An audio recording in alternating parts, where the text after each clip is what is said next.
Eu gostaria de agradecer o convite do Felipe, né, e parabenizar a Johnson pela iniciativa dessa parceria. Felipe, você mostrou a questão da doença extrahepática, né, da ressecção. Você acha, com novos métodos de ressecção peritoneal, isso é uma tendência a estender? E quando a gente fala sobre metástase coloretal e fala sobre ressecções alargadas, o Alessandro mostrou a importância de ressecções vasculares, eu sei que não é a realidade do nosso meio, né? Eu queria até ouvir opiniões, se tem alguém aqui na plateia que é transplantador.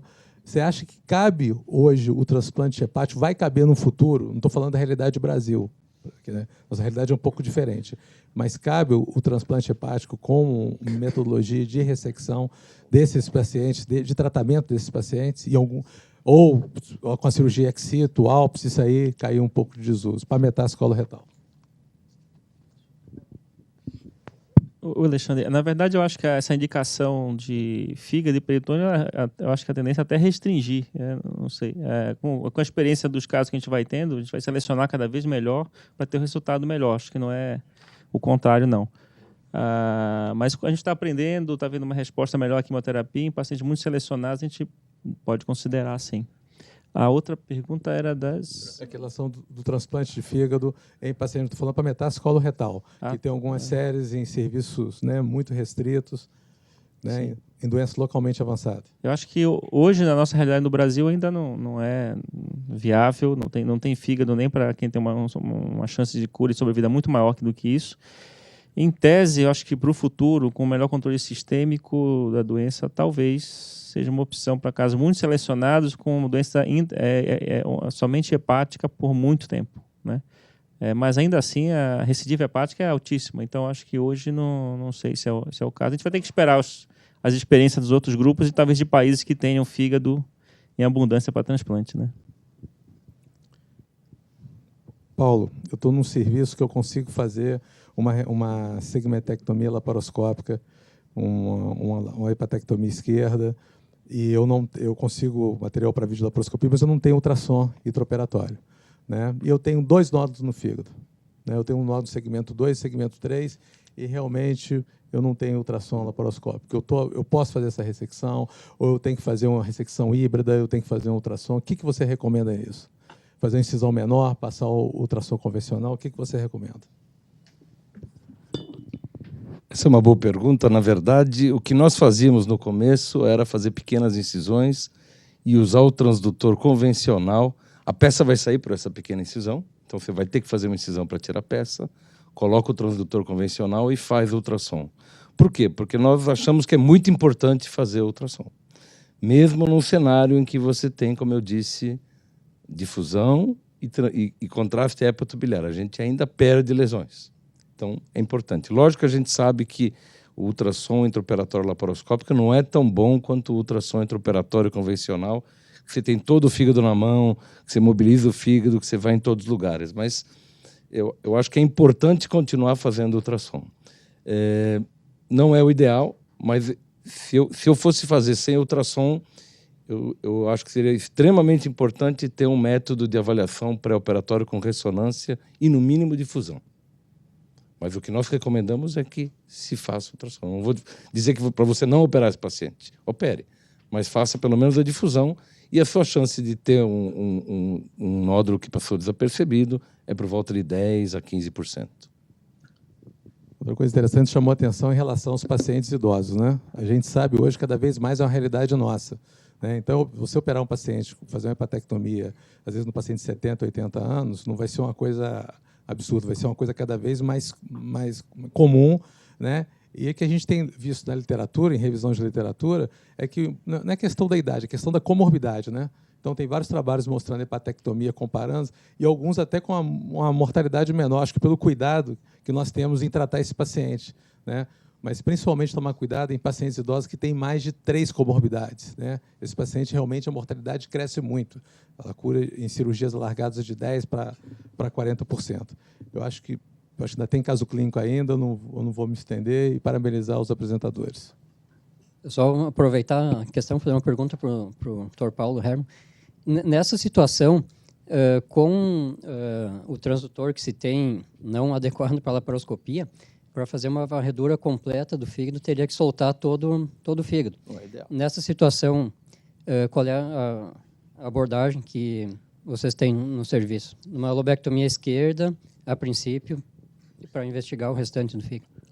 A questão é que, como eu disse, a varredura não é ideal na laparoscopia. Nós não mobilizamos o fígado todo para fazer ultrassom quando fazemos hepatectomia laparoscópica. Então, é um ultrassom de qualidade inferior ao ultrassom que nós fazemos para cirurgia aberta, em que nós palpamos e aí se encontram nódulos superficiais que o ultrassom intraoperatório não vê e a ressonância e a tomografia são falhas quando você palpa. E o ultrassom, ele, como eu disse, não é da mesma qualidade na laparoscopia. Mas o ultrassom é útil para a margem, o ultrassom é útil para você ver a distância, você vai fazer uma hepatectomia esquerda, onde está a veia média, você consegue demarcar no parênquima onde está a veia média. Então, nós continuamos achando que é muito importante usar ultrassom. Em termos de varredura, não tenho nenhuma dúvida que é inferior e não é ideal como é feito na cirurgia aberta. Obrigado. Acho que é imprescindível, né, a ecografia, mas dentro das limitações. Dr. Luiz Arnaldo? Eu vou fazer uma pergunta para cada um dos apresentadores, só atendendo essa questão do tempo. Felipe, existe uma preocupação na neoadjuvância das lesões que desaparecem. E aí a pergunta é, eu tenho que ressecar aquele segmento de qualquer forma ou não? Devo marcar antes de começar a neoadjuvância? Como é que você vê esse problema? Sempre que possível evitar que isso aconteça, eu acho que essa é a chave. Se tiver um risco de acontecer, porque não tem outra opção, você tem paciente com múltiplas lesões, umas maiores, umas pequenas, você precisa de quimio pré-operatória. Então, a gente sempre tenta marcar, tem poucos casos, mas marcar. Principalmente, você marca como? Normalmente é um clipezinho, mesmo que se usa para mamotomia, coloca um clipezinho metálico, a gente prefere metálico. Por punção hepática. Por punção, Mas são poucos os casos, principalmente se for no meio do fígado. Se for caso nódulo superficial, você acaba achando, você vê uma retração depois, né? E também o que mudaria, assim, se for um volume de fígado maior que necessitaria para ressecção. Se for um segmento 6, uma ponta, assim, que você vai facilmente achar isso, não vai mudar o volume remanescente de forma significativa, não há necessidade, a gente só resseca direto. Caso de exceção em que isso eventualmente aconteça, e for uma ou duas lesões ainda que a gente não ache, aí é discutível. De repente você para a quimio mais tempo, espera ver se ela vai voltar para operar, para achar no intraoperatório, ou opera e depois, se recidivar, você faz uma radiofrequência percutânea. Então, é uma situação bem controversa, mas é uma situação de exceção. Charles, a radioembolização, como toda nova tecnologia, ela aparece como uma esperança para algumas situações que a gente hoje perde o paciente para uma disseminação. A questão sempre avaliada é de custo, e parece que o custo é alto também, porque o paciente tem que fazer algumas sessões endovasculares prévias para fechar todas as vias de saída do fígado, para não ter o risco de ter um escape de uma das partículas para outros segmentos. Você vê hoje, para metástase hepática coloretal, um espaço para pensar em radioembolização? Eu acho. Obrigado pela pergunta, professor. Então, tem essa questão da logística da radioembolização, né? É um procedimento em 2 sessões. Primeiro, a gente faz uma arteriografia, onde se verifica se existem ramos vasculares extrahepáticos, você tem que fazer a embolização prévia, e depois se faz uma administração de marco agregado de albumina para calcular o shunt pulmonar. E se esse shunt pulmonar for mais de 30%, você não é permitido você fazer radioembolização, porque o calibre da micropartícula é menos de 50 micras, né? Então, tem essa recomendação. E depois, se o doente passa dessa fase, daí sim você pode seguir. O custo ainda é impeditivo. Eu, infelizmente, ainda não tenho experiência. Hoje, só poucos centros fazem, mas a gente tem estimativa que custa por volta de 150 a 200 mil reais. Mas eu acho, pensando no método, que pela literatura e também por ver nos congressos, eu acho que ele tem um papel, talvez na adjuvância, de uma lesão que, por exemplo, no lobo hepático direito, com o lobo esquerdo pequeno, você, além de tratar a doença, você estimula a hipertrofia do remanescente hepático. Porque ela funciona um pouco parecido com Ela produz atrofia do lobo doente, igual a embolização da veia porta. e daí já estimulando a hipertrofia do remanescente. Então, isso acho interessante. E também para o paciente paliativo, parece que melhora o tempo livre de progressão da doença no fígado. E como a gente já conhece, apesar de não ter isso documentado pelo estudo, talvez isso tenha sim um impacto na sobrevida global e a gente possa possa entender que para o paciente paliativo é uma boa opção. E trazer ele para a primeira linha, quando a gente pega o paciente que é melhor do que o paciente em salvage therapy, né? A quimioembolização, infelizmente, que é o que que eu tenho mais experiência, infelizmente a gente tem que lidar com a isquemia hepática e com a perda de performance. Então a gente acaba pegando o paciente doença avançada. Trazendo para a primeira linha, conseguindo o paciente melhor, talvez a gente consiga atuar de uma forma mais importante no cenário do tratamento da doença, né? E não sim para o preparo do fígado para a cirurgia. Paulo, ficou claro que você está evoluindo de uma maneira extraordinária no percentual. Então, você partia lá de 15%, depois falou em 30%, você já está vendo que você já tem 44%. E nos surpreende que, realmente, a taxa de conversão e a taxa, vamos dizer, um insucesso, sempre fica a preocupação com qualquer nova tecnologia, hoje não é diferente na robótica, de provar que ela é melhor que a anterior. E eu concordo plenamente com o que você colocou. Quer dizer, quem vê um doente operado por vídeo não precisa perguntar se aquilo foi melhor ou não. O problema é que não pode ser pior, quer dizer, não poderia ter mais mortalidade. Parece que até no Japão teve um caso de óbito. Isso eles refletiram se deveriam continuar. Tem alguns grupos que até suspenderam momentaneamente a utilização de vídeo. Mas um dos tópicos que todo mundo busca falar que é melhor, fala que é do menos sangramento. E eu te perguntaria, é menos sangramento? Porque, primeiro, eu uso tecnologia sistematicamente no vídeo. É impossível fazer vídeo sem o grampeador com carga vascular e sem os modernos equipamentos de transecção, que nem aqui hoje foram demonstrados.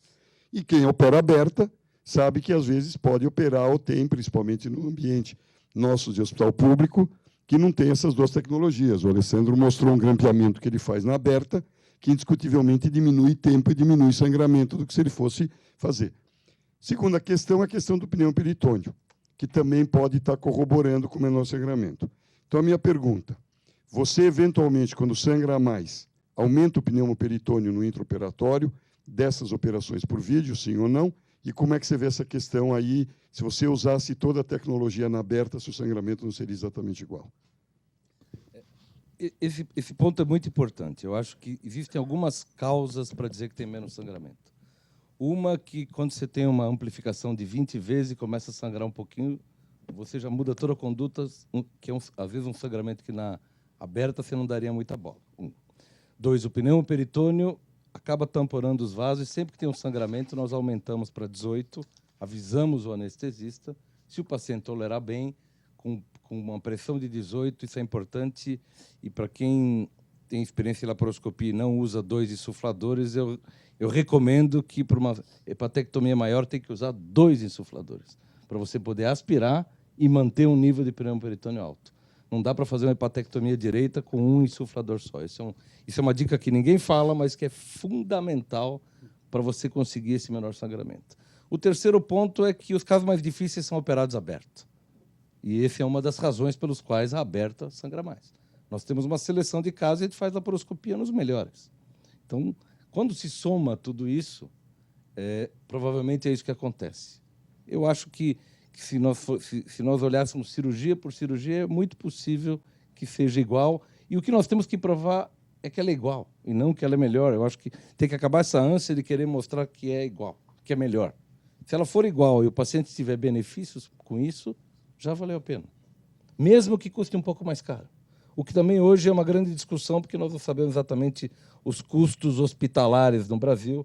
Não existe um bom estudo mostrando isso, mas já existem 6 ou 7 trabalhos internacionais de custo mostrando que a laparoscópica é mais barata que a cirurgia aberta. No Brasil, como o equipamento ainda é muito caro, infelizmente, isso vai aumentar o custo, mas acho que é um preço a se pagar para o paciente ter o benefício. Vou me permitir uma segunda pergunta para você. Robótica em cirurgia hepática, algum benefício até agora ou não?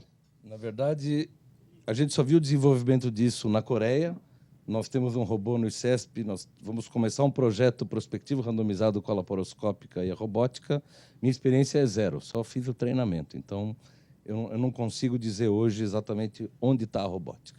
Mas tem um ponto muito importante. Nada tecnológico voltou para trás. Todos os avanços tecnológicos foram em frente. Então, o robô vai em frente. Talvez não esse robô, mas essa tecnologia vai pegar de alguma maneira. Não com esse trambolho que a gente tem hoje, mas certamente essa tecnologia veio para ficar. Para o Alessandro, eu colocaria duas questões. Uma é mais como um comentário para a gente normatizar, para que todas as pessoas, obviamente nem todos têm a mesma vivência no fígado, o que é hepatectomia em 2 tempos, o que é o ALPS e o que seria a embolização. Quer dizer, ALPS e embolização, eu entendo que é para um crescimento de uma margem remanescente, para ter mais fígado, para você poder ressecar com menos risco de ter uma insuficiência hepática. Pode-se discutir muito o benefício de um versus 2. Houve um primeiro entusiasmo muito grande pelo ALPS, que parece que refluiu. Paulo, aqui entre nós, vocês tiveram experiência, participaram de consensos, e a impressão é que cresceu como tudo, e depois vai ter o ponto exato dele em relação a isso. E a hepatectomia em 2 tempos é para aquelas situações de ressecções duplas. E aí eu te faria uma pergunta, até porque vocês mostraram um caso e que foi resolvido dessa maneira. Para pensar em 2 tempos, ou usar radiofrequência, se os nódulos forem menores do que 3, você prefere hoje radiofrequência ou hepaté em 2 tempos? No paciente bom candidato cirúrgico, do ponto de vista clínico, jovem, prefiro ressecção 2 tempos.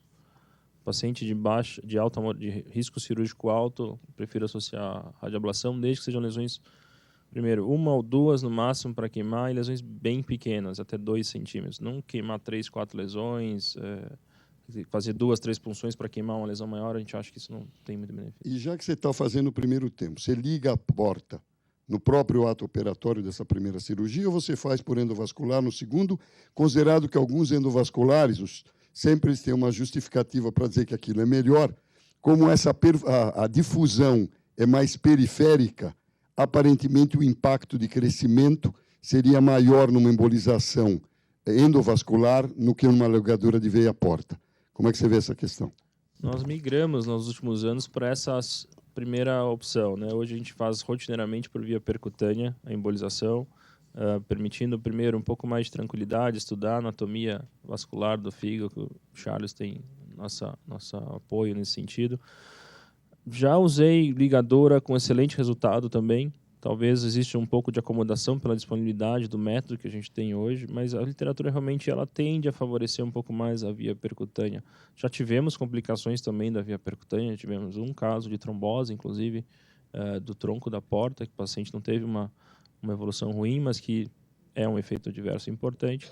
Mas hoje a preferência sempre é a embolização percutânea, principalmente naqueles casos onde a gente inclui o segmento 4. Ali, e até eu acho que o Charles concorda comigo, que são os casos mais difíceis.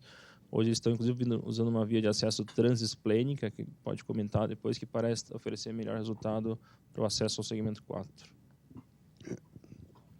A vantagem da embolização da via-porta é que você bloqueia também a microcirculação, né? Não faz só aquela ligadura no tronco da direita. Então, em teoria, parece que produz maior hipertrofia. Não tem estudo que compara para a gente dizer que uma é melhor. O que fala a favor da embolização da via-porta é a baixa morbidade. Quem faz isso em rotina sabe que é um procedimento que complica pouco. Esse caso que teve uma trombose do tronco da porta foi a gente tem mais de 70 pacientes tratados. Mas esse foi um paciente jovem que perdeu a chance da cirurgia, então a gente precisa tomar cuidado. Da questão do segmento 4 é um desafio, porque o segmento 4 é um pouco complexa a visualização pela portografia do segmento 4, mas hoje a gente tem o DynaCT, que é o Cone-Beam, que é a tomografia intraoperatória, que facilita para a gente elucidar qual que ramo é do 4 mesmo, para poder acessar e embolizar. E também a questão do acesso, que quando a gente fazia por acesso pela direita, a gente tinha uma dificuldade. O acesso transesplênico, a gente tem começado a fazer, são poucos centros que fazem, e é um acesso porque a gente veio, eu sou cirurgião vascular, né, depois para a intervenção. Então a gente tem aquela ideia do baço sangrando para mínima manipulação, mas é bem tranquilo. A gente faz uma punção guiada por ultrassom, faz a punção da veia esplênica, acessa a veia esplênica, daí você fica de cara para o segmento 4, e daí a gente consegue embolizar de forma mais tranquila. Normalmente não usa a micropartícula, porque a partícula, o que é pecado mortal na embolização na via porta é contaminar o remanescente. Então, se usar micropartícula, o refluxo pode contaminar e daí ter um efeito adverso. Então, a gente só usa coil, não micropartícula. E na hora de retirar tirar o catéter pelo acesso transesplênico, também a gente faz a embolização do trajeto ou com cola lipiodol ou também com mola fibrada. A gente já tem uns 7, 8 casos, talvez saia uma publicação em breve, e eu acho que é um acesso que vale a pena ser considerado. Primeiro que você não mexe no fígado, você não precisa acessar o lado esquerdo para contaminar o remanescente, não precisa de um catéter reverso para voltar para o lobo direito para embolizar, é direto. Facilita a embolização do lobo direito e também o acesso ao segmento 4. Acho que... Eu me permitiria um único comentário, que é um conceito, que eu acho que aqui é uma plateia eminentemente cirúrgica. Qualquer coisa nova tecnológica, nós achamos que é caro. Então, o Paulo falou que o transdutor laparoscópico, $30 mil é caro. Quem for ver qualquer um desses pacientes, quanto gastou em quimioterapia, e o transdutor não é para um doente, não é descartável. Ele é para todos. Então, é uma questão, se você resolve operar vídeo, parece inimaginável que no investimento todo que a estrutura tem que ter, a experiência tem que ter, a laparoscopia tem que ter, isso é usando um termo popular, é uma pizza. Só que nós achamos que é caro. E aí o doente vai gastar em quimioterapia 30 vezes isso durante o período de tratamento. Então, acho que o cirurgião deve aprender com os oncologistas clínicos, que deve ter essa determinação que todas as novas tecnologias, todas as oportunidades para os pacientes têm que ser incorporadas no dia a dia. Óbvio que no ambiente SUS é muito mais ampla a discussão, você não tem nada praticamente e nem liberação do SUS para fazer por vídeo. Mas eu acho que quem pensa em fazer por vídeo consegue, não é esse que vai ser um fator limitante, e acho que essas coisas têm que estar evoluindo cotidianamente. Só para Mais concluir, Dr. como comentador aqui da mesa ali, a gente viu durante toda a manhã assim, todos os palestrantes falando de maneira excelente, né, todos comentando o limite da medicina hoje em que é a doença coloretal. Cada um dos temas levaria certamente um período de um congresso de debate internacional para levar adiante nessas discussões. Acho que a gente não tem pingos nos is a colocar, foi discutido amplamente sobre quase todos os temas. E a gente viu nos últimos 10, 15 anos o quanto a cirurgia hepática cresceu, se desenvolveu e botou na mão do cirurgião a possibilidade de fazer o que quiser, da maneira mais salutar possível para transformar esse paciente ressecável, operável e botar ele numa curva talvez não de um curado, mas sim de um paciente com intervalo livre de doença. A maioria dos nossos pacientes que vão ao limite de ressecções multimetastáticas acabam ficando com intervalo livre de doença. Eles acabam recidivando, acabam morrendo da falência hepática, acabam morrendo de doença sistêmica. Então, para parabenizar todos ali, não quero estender também, que eu já vi que a gente já está super atrasado e começar a tocar os casos que são super interessantes. O resumo da coisa é que assim, a gente aprendeu a chegar ao limite das ressecções. Agora nós temos que aprender a chegar ao limite da condução desse paciente.